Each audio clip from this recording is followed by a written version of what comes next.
بسڵاوین گەرم و هیڤیان دەمە خۆش ئەم جارێکدن بدیدەراوە شاد دبن دەدەمێ لە هەفگەهاندنا کورداندا. بۆی هیڤیە کو ئەم کوردان بگەهینەئێ کو سەرهاتی و بویەرن لە جیهانە دەقاومن پێک بهۆڕین دەخیلە شەمۆ ژەڤێرێ ژێ ئێسەدۆیە دەنگە ئەمریکا لە واشنگتن دی سی دێت گەلوەک. دە بەرنەما vê caریدا ئابووری و ئەفغانستان ناڤەڕۆکێ گۆتارە ساڵانەیە ڕەوشە نیشتیمانیە ئەمریکا بوون. پەنابەرین سووری ji bo rizgarbûnê şerê zivistanê dikin. Rast e di firehya olî li Herêma Kurdistana Iraqê heye? Dundûtî jî li dijî jinan li Misrê geştina astek bilind. Çavdêrên netewênêgirtî ji Îranê vedgirin û Wezîrê Derveyê Emerîkî geşbîne li hember çareseriya bernama navokiya Îranê. Keltûrê pêlavan serokê Îranê jî dike armanc û feslî kerkedan قۆناغek nuh ya berhemên sînemakarê Kurd Behmenê Qubadiya. Silavên dubare bînerên li hevgihandina Kurdan. Serokê Emerîkî Barack Obama bi heza sêêkiya gelê Emerîkî kir û piraniya demê gotara salaneya rewşa welatî li Kongresê Emerîkî terxan kir ji bo pirsên aborî û diravî li Emerîka. û di dariştina karnama xwe ya sala bê de Serok Obama daxwaza rîforman kir di qanûnên çekan û yên penaberiyê de. Lê wî soza vekêşana serbazên Emerîkî jî ji Efganistanê de.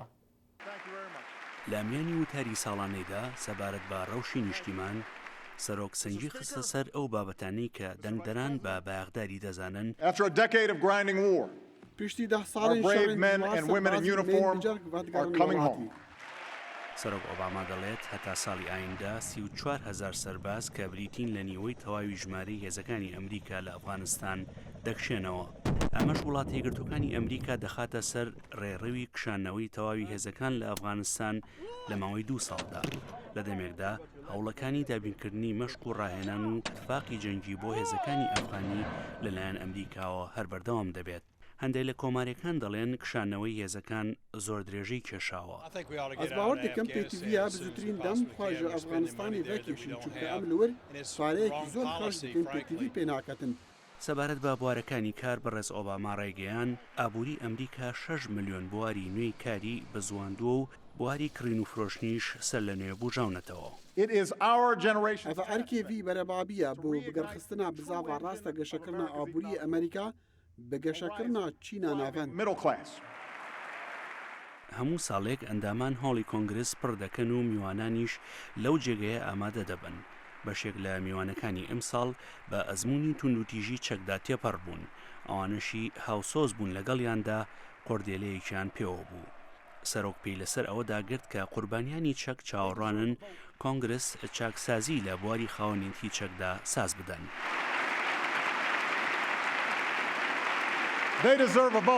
بەڕێز ئۆباما داوای چارەسەرێکی قانونی کرد بۆ پێدانی ناسنامەی ئەمریکایی بۆ 11 ملیۆن کۆچبەری ناقانونی ناو ئەمریکا. چارەسەریەک بتن کوڤەکۆلین لەسەر ڕابردووێ وان بێتەکردن باجێ بدن و فێری زمانی ئینگلیزی بن. لەگەڵ ئەمانەشدا ئەو کۆچبەرانە دەخرێنە دوای ئەوانەی کە هەوڵ دەدەن بە قانونی بێنە ناو ئەمریکاوە. بۆ یەکەم جاریش بەرزفی کۆمارەکان بۆ وتاری سەرۆک بە هەردوو زمانی ئینگلیزی و ئیسپانی پێشکەشکرا. دەبێت پێداچوونی بکەین بەسەر سۆزێن نەهاتین جێبجێکردن ji bo parastina sunûran û cêbicêkirina qanûna. شایانی باسە سەرۆک ئۆباما بەنیازە بە دوو شێوازی دەست بەجێ وتارەکەی بخاتە بواری کارەوە. بڕیارە بەڕێز ئۆباما کۆبوونەوە لەگەڵ دەستەیەکی کۆنگرس کە لە هەردوو پارتی پێکهاتوون سەبارەت بە کۆچبەری ساز بدات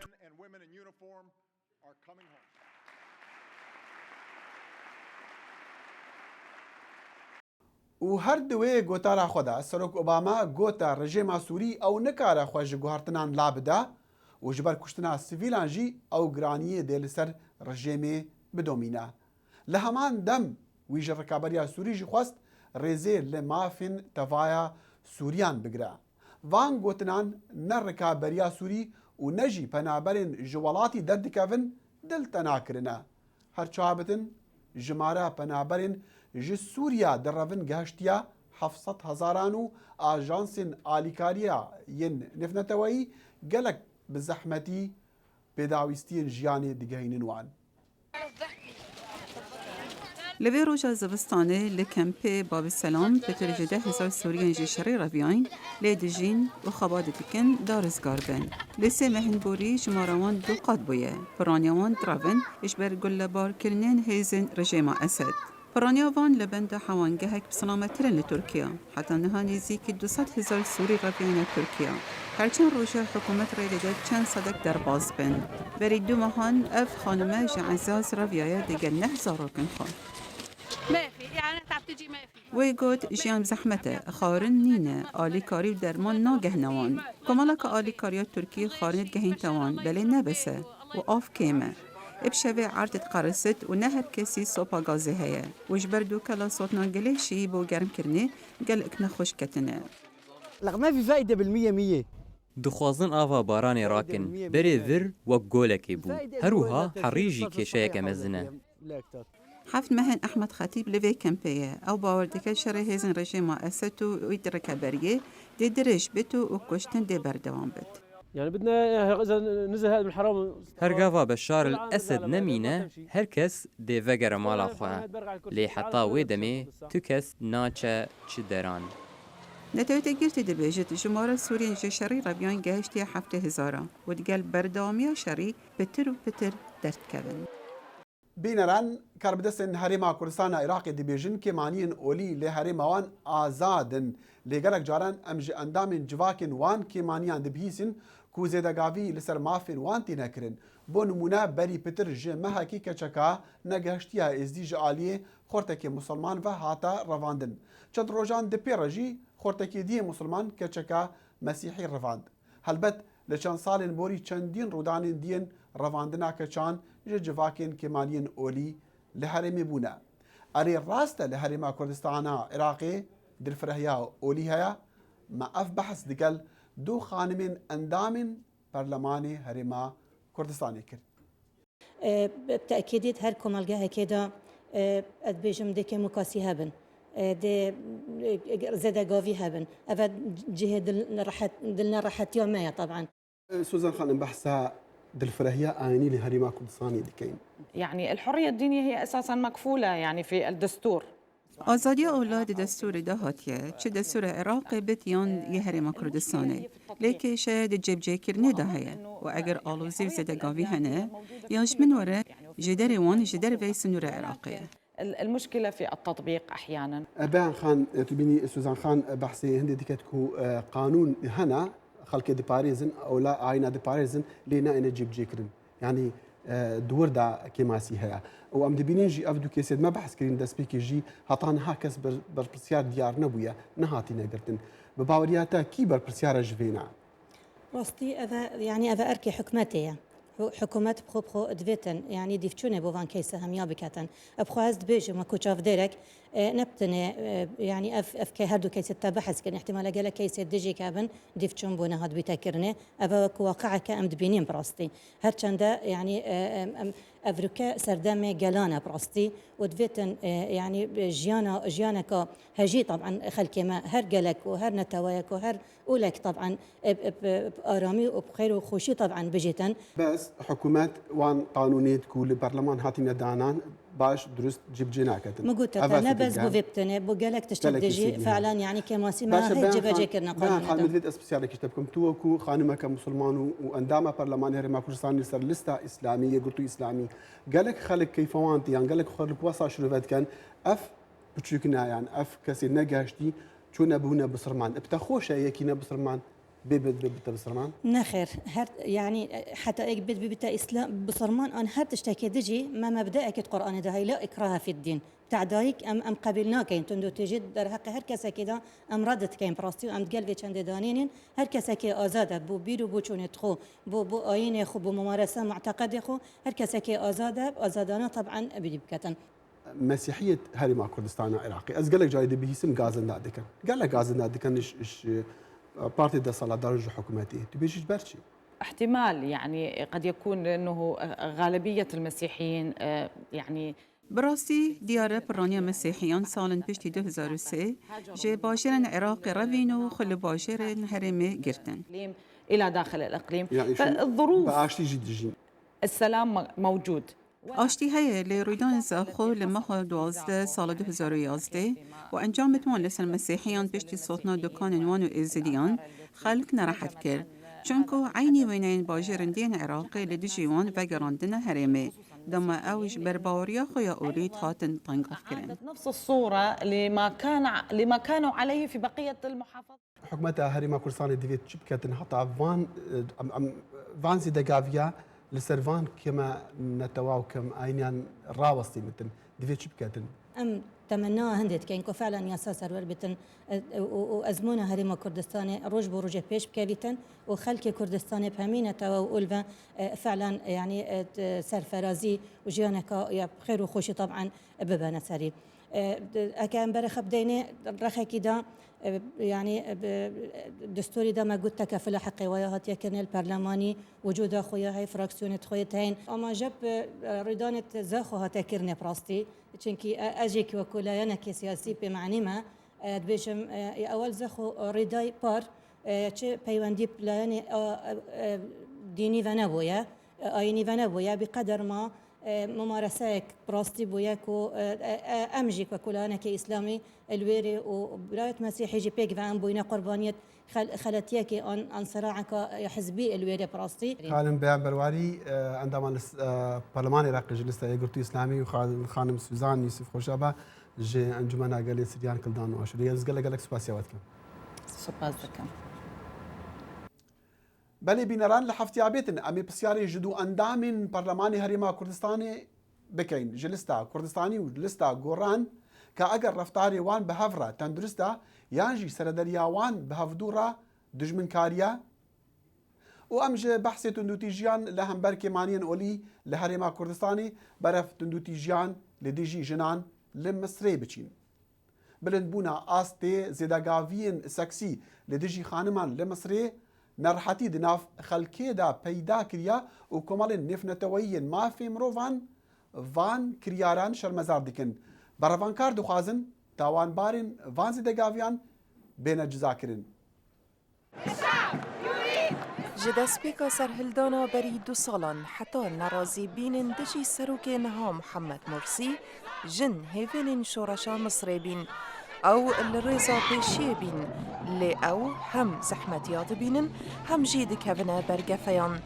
Destdirêjiyên seksî li dijî xanimên xwepêşander li meha borî gihiştine bilindtirîn asto li rojekê bi tinê 19 destdirêjî li ser wan hatine tomarkirin. Li meydana Tehrîr di vê vîdyoyê de ji mareyeka zalaman dora xanimekê girtine. Salam cilûbergên wê jinê ji ber dikin û destdirêjiyê li leşê wê dikin. Jina xwepêşandanên nerazîbûna kirin û daxwaza vekolîn û dadgehkirina berpirsyaran. Li Misrê zêdegavî li ser namûsê bûye edetekî xirab û hinek caran jiyana wan wêran dibit. دەمە ئەس چمە سەر جادێ و بینم تشتێکیان دەستێک بمە کەوێت ئەس بێژمە خۆ ئەرە ئەو چ بۆ خۆت بێژن و ئەو چاوات شێن وە بکەن. هێرشên reş û roda rewşek tarîtir înaye meydana Tehrîr û tila tawanê dirêj dibite ser siyasetvana jî. gelek tundkarî bi awayê kerê xistî û berî wext plan kirî dijî xelkê sivîl hatine kirin. Da meydana vala bikin û rikeberiyê bitirsînin û peyama bo civakê penêrin da bitirsin hêz rûbîret xwe diyar bikin. Bizavkar jî dibêjin qet ev renge destdirêjî li ser jinan nebû netxwenîşandanên piştevanîkirina hikûmetê da. Eva kultûreke bawer diketin ku bêrêzkirina xelkê bi destdirêjiyên seksî dêwana ji çalakiyên siyasî dûr bêxetin. Ev dibitin û kes nahête girtin herçenda vîdyoya ew tomarkirine. Van renge kiryara giranî li ser Serok Mursî û rêberên diyên İslamî danayîne. Heta bi aşkerayî wan zêdegaviya şermezar bikin û rê li wan bigirin. Xelk dê bizavêkin bo qanûnet ku bêne cebcêkirin, bo qanûnet li parlemanê ku rêkê li kiryaret wisa bigirin. Vêce çê zêdegaviyê cinsî bin yan jî her zêdegaviyeka dî bit ku bête kirin. Lê digel van alûzî û metirsiya gelek jinên Misrî bi cergin û baş venaçin. Lêvekolên navokiyên netewên yêgirtî ji Îranê vegeriyan û negeştine ڕێکەفتنê neh ji bo vakolînê di iddiaên pêşxistina bernama çekên navokiyên Îranê de. Karmendên Ajansa Navokiya Netewînêgirtî li Tehranê bûn û gotin wan neşiya bigehne rêkeftinê li 26 vê mehê wan hewlek dî hebitin. Me danûstandin li ser çarçoveyekê kir lê me nikarîbûn bigihên rêkeftinekê. Wekû hûn dizanin eger li ser wê çarçoveyê rêkeftin bêkirin dê rêyekê xweş bike bo çareserkirina kêşeyên mayî derbarê aliyê leşkeriyê programa Îranê ya navokî. Em bixwe her digel danûstandinan min. û li demê çavderên netewênêgirtî lê Tehranê bûn Wezîrê Dervê Emerîkî John Kerry got civaka nîfneteweyî amade ye ji bo çareserkirina pirsgirêka navokiya Îranê bi rêkên diplomatîk lê divêt Îran jî ji dil amade be ji bo danûstandinan. وەزیری دەرەوەی ئەمریکا دەڵێت زلێزەکانی جیهان کە لەو توێژدان لەگەڵ ئێران پشتیوانی لە بەکارهێنانی فشار دەکەن بۆ سەر ئێران و هەروەهاش بەشداری پێکردنی. ئێمە وابستین جەخ دەکەمەوە کە وابستین بۆ ڕێگەگرتن لەوەی ئیران ببێتە خاوەنی چەکی ناوەکی. بەردەوام دەمی لەو سیاسەتە دوو ڕێبازەیەمان دەمەوێت بە ئیرانیەکان بڵێم 84% بۆ چارەسەرکردن دیپلۆماسی کراوەیە. ئێمە هەڵویستی خۆمان ڕوون و ئاشکرا کردووە. بژارەکە لای ئیرانە. کۆمەڵگای نێونەتەوەی ئامادەیە ئەگەر هات و ئیران ئامادەی وتوبێژێکی ڕاستەقینە بێت بۆ ڕەواندنەوەی نیگەرانیەکان. ئەگەر وهاش نەکەن ئەوە یانی خۆ لە پراویزنانی زیاتر. تاران پێدا دەگرێت کە بەرنامە ناوچەکەی تەنها بۆ مەبەستی ئاشتیانەیە بەڵام ڕێگەنادا پشکنەرانی نێونەتەوەی بچنە ناو دامەزراوە ناوچەکانیەوە. ڕۆژی 26 ئەم مانگە نوێنەرانی هەر 5 ئەندامە هەمیشەیەکەی ئەنجومەنی ئاسایش و ئەڵمانیا لە کازاخستان لەگەڵ ئێرانیەکاندا کۆ دەبنەوە وە کەوڵێکی تر بۆ چارەسەرکردنی ئەو بنبەستەی لەو توێژە ناوچەکاندا هەیە لەگەڵ تاراندا. لە دەمێ سەردانا مسرێ سەرۆکێ ئیرانی محمود ئەحمەدی نژاد بوو ئارمانجا پێلاوە نەحەسێکی خوا لە قاهرە لێ نەبەس ئەحمەدی نژاد کەلتورێ پێلاوێ ناسکردیە گەلک ڕێبەرین دیên جیهانی ژی ئەو زمانێ نەشارستانی دیتیە. ئەوەندە بەسە هەر سەرۆکی وڵاتێک بێ وهای لێ بکەی هەست بە سوکایەتی بکە کاتێ پێڵاوێکی تێدەگری بەڵام سەرۆکی ئێران خەڵکێکی زۆری لەگەڵدا بوو. لە ساڵی 2010دا بۆ نمونە ڕۆژنامەوانێکی تووڕەی عراقی پێڵاوەکانی گرتە جۆرج دەبلیو بوش سەرۆکی ئەو کاتەی ئەمریکا لە دەمی کۆنفرانسێکی ڕۆژنامەوانیدا بەڵام سەرۆک بوش بە ئاسایی وەریگرت. سەرۆک بوش دەڵێ ئەو پێڵاوانە ژمارە 42 بوون کە تێیگیرا. محمود عباس سەرۆکی فەلەستینیەکانیش بووە ئامانج بە هەمان شێوەی بەنیامین نەتەنیاهۆ سەرۆکوەزیری ئیسرائیل لێدانی یەکێک بە پێڵاو دەمێکە لە ڕۆژەڵاتی ناوەڕاست وەک سوکایەتی لی دەڕواندرێ بەڵام پاش ئەو هێرشەی کرایە سەر سەرۆک بوش پێڵاو تێگرتن بۆ دیاردەیەکی جیهانی. خۆپیشاندەرانی ئێرانی پێڵاویان دەگرتە وێنەکانی سەرۆک بوش. دۆمەنیک ستراوخان سەرۆکی سندوقی دراوی نێونەتەوەییش بۆ ئامانجێکی تر لەو هێرشانەدا. لە ئۆکرانیا یولیا تیمۆشێنکۆ سەرۆکوەزیری پێشوو جارێک پێڵاوەکانی بەکارهێنا وەک ناڕەزایی دەربڕین. خۆپیشاندەرانیش لە مسر پێڵاوەکانیان دەگرتە پاسەوانەکان لەو دادگایی حوسنی موبارەک سەرۆکی پێشووی مسری تیادا دادگایی دەکرا. بینەرێن هێژا ئەس کەیف خۆشم کو ئەس بکارەبم سۆزێن مەداین لە هەفتیا بۆری بجه بینم. مەگوت بوو ئەمێ ji وەڕا بکورتی بەحسێ فلیمێ فەسلی کەرکەدەن بکەین. بەرهەمێ ساڵا 2011 یê سینەمەکارێ کورد بەهمەنی قوبادیە. فلیم بتەنێ لە تورکیا تێ نیشاندان و لە ئیرانێ سانسۆر لەسەرە. هەتا نەها وی فلیمی دوو خەلات ji بۆ باشترین وێنەگرتنێ وەرگرتنە.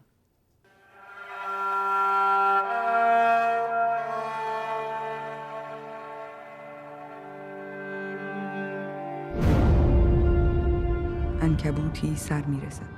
قوبادی ئە فلم لە تورکیا بەرهەم ئینایە و ئەو چیرۆکە شاعری ناودارێک کورد ساحیلە پشتی 30 ساڵین زیندانێ لە ژناخوا دەگەڕێتن. شیانە هونەریە قوبادی دیڤی فیلمیدا ئەوە بە چاوی کامیرەیە سینەمێ هەلبەستەکێ ڤەد هونتن و بە بێدەنگی دەردێ مرۆڤەکی هەستیارێ دلشکەستی ڤەدگێڕتن. چقدر عاشق زنیتی ها؟ گفتم چقدر عاشق زنیتی؟ بەهمانی قوبادی دەبێشتن ئە فلیم نەوەک بەرهەمی نوێن بەرەیە چونکە ئەو بخوا هاتیە گوهرتن و فلیم لە وڵاتێکی بیانی و دە فەرهەنگێکە بیانیدا هاتیە بەرهەم ئینان.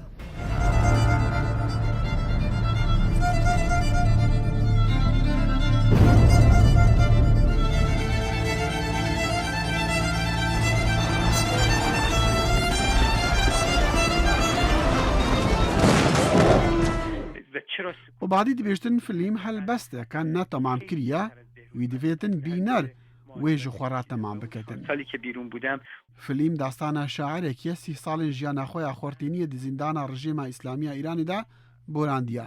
قوبادیژی ڤایە بینەرێ فیلمی خوا بێختە ڕەوشەکی تێدا بێدەنگیە بپارێزتن و بۆ دەمێ سەعات و نیوان هەست بکەت ئەوژی بخوا دزیندانیدایە.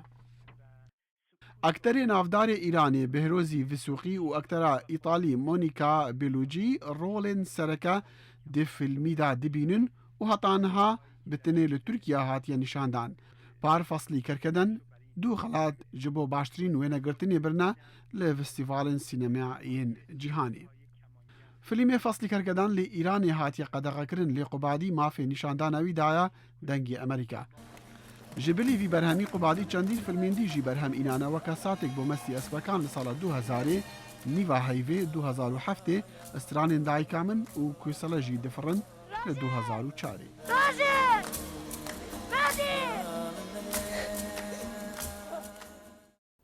بەلی بینەران دگەل خاطر خواستنی ئەس دخوازم ژوەرا بێژم و هون دکارن بەرنامەمە لەسەر مالپەڕێن دەنگی ئەمریکا و لەسەر فەیسبووکی تەماشە بکەن. هاتا جارێک دن و هەموو جارانژی هەر شاد و بەختەوەر بن.